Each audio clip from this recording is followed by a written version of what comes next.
Connecticut's #1 local news. This is Channel 3 Eyewitness News. It is now 7 o'clock this morning.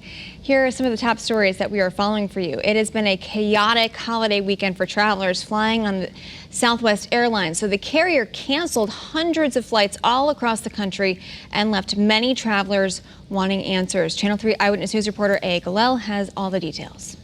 1,800 Southwest flight cancellations, more than 2,000 flights delayed, and thousands of travelers stranded across the country. We're going to try and get there.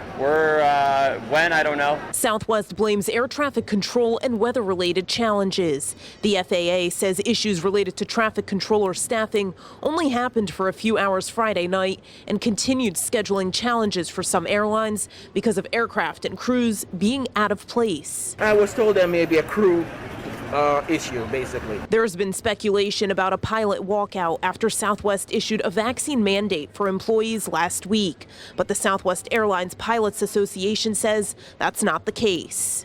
Aya Galal, Channel 3 Eyewitness News. On to developing news this morning. East Haven police are trying to track down two men who they say pulled out guns and opened fire outside a nightclub parking lot. Police say the shooters are armed and dangerous. Eyewitness News reporter Roger Suzanin was on the scene and has details. Eyewitnesses and neighbors heard the unmistakable sound of gunfire outside the Rumba Cafe Bar and Lounge around 1 a.m. yesterday. East Haven police are now searching for these three people. They say these two men are the shooters, and they're also asking for help identifying this woman, who they say was seen with one of the two men who opened fire. Luckily, no one was hurt, but bullets did strike several cars in the nearby McDonald's. Surveillance video from the scene appears to show two people arguing near a black car. Then, one man runs over and starts pointing a gun at a person in the white shirt. They seem to argue for a few seconds, and eventually, several people point to something out of frame, and the suspect walks away, aiming his gun in the middle of the parking lot. Then, the second accused shooter gets in a black car. A short time later, everyone starts ducking, and the second suspect comes out of the car with a gun and starts firing. It gets real. Like, you see it, and it's like, it just shows you that it can happen to you. Because I live, like, literally, up the street. Roger Suzanin, Channel 3 Eyewitness News. And this morning in Ledyard, police are searching for the suspect who stole campaign signs from a front yard. They're looking for this person you can see in this photo on your screen. It was taken Saturday night on Lucian Way. If you know anything, you're asked to call Ledyard Police.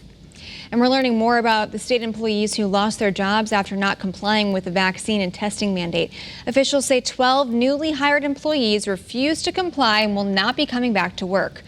Those 12 staff members were still in their 6-month probationary period. That means they did not have the same job protections as more veteran state employees who are intentionally non-compliant with the governor's order.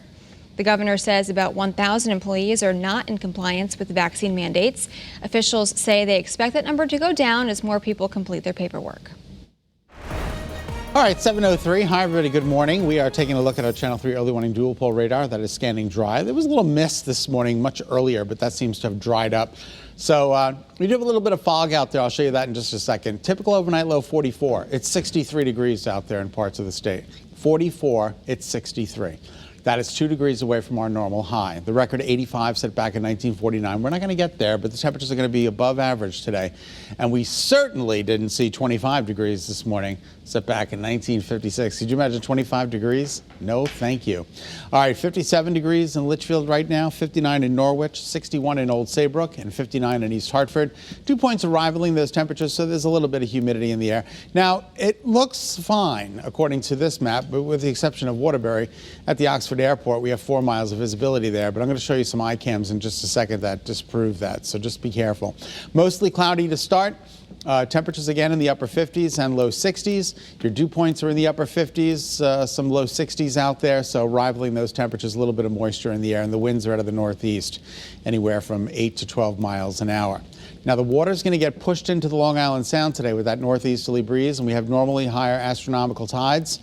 So there is a coastal flood advisory in effect for Fairfield and New Haven counties until between 2 and 5 this afternoon. So if you live in a normally flood-prone area of Fairfield and New Haven, keep an eye out on things. This is the fog that I'm talking about in stores. Good morning to you. not too good there. So just be careful. Much better scene as we take a look at New London. A little bit of breaks in the overcast there with a temperature of 62 degrees. And we'll take you right now to Middletown. Good morning to you. Temperatures in from our weather watchers between 55 and 60 degrees. Another fairly comfortable start in terms of temperatures. Remember, 44 is where we should be. Salem, Wolcott, and Chaplin, upper 50s. Unbelievable. So we are expecting mostly to partly cloudy skies during the day today. There might even be a period where it's completely sunny by later on this afternoon. You'll notice those clouds start to move on out. And by 6 p.m., we're talking about temperatures in the low 70s today. More of the same for the immediate shoreline with partly to, if not mostly, sunny skies by later on this afternoon. And then tonight we're going to clear things out. 70s. 70s this week. Unbelievable. All right, there goes the rain. It's to the south and east of Connecticut. That area of low pressure is moving away from us. Let me widen out the shot and prove to you that high pressure is in control, so that's good news. And according to early warning futurecast, tomorrow's weather today, we see a mixture of clouds and sunshine during the day today. Here comes mostly sunny skies right before that sun goes down at 6:15. And tomorrow, it's kind of cloudy on this particular futurecast. I think this is a little bit overplayed. I think we're going to see partial sunshine. This is 3 p.m. This is 6 p.m. We start to clear things out. So tomorrow looks like another pretty good day of weather. We're talking about daytime highs today in the upper 60s, low 70s, mostly to partly cloudy. And then your 7-day forecast, look at these numbers. 74, 3 days in a row, 75 on Friday. The next chance for rain comes Saturday afternoon and evening. It could be a period of moderate to heavy rain Saturday night through Sunday morning, and then clearing for Sunday with cooler temperatures. 7:07 is now the time. Caitlin, we'll send it back to you. All right, thanks, Scott. Looks like it's going to be a beautiful 7-day. Today, the city of Hartford will celebrate Indigenous Peoples Day instead of Columbus Day for the first time ever. The city council voted last month to rename the holiday after recommendations from a city task force. You might remember last year, the Christopher Columbus statue on Columbus Green was removed. Thanks so much for tuning in to Eyewitness News. Remember, you can get your news and weather updates anytime for free on the Channel 3 app. Have a great day.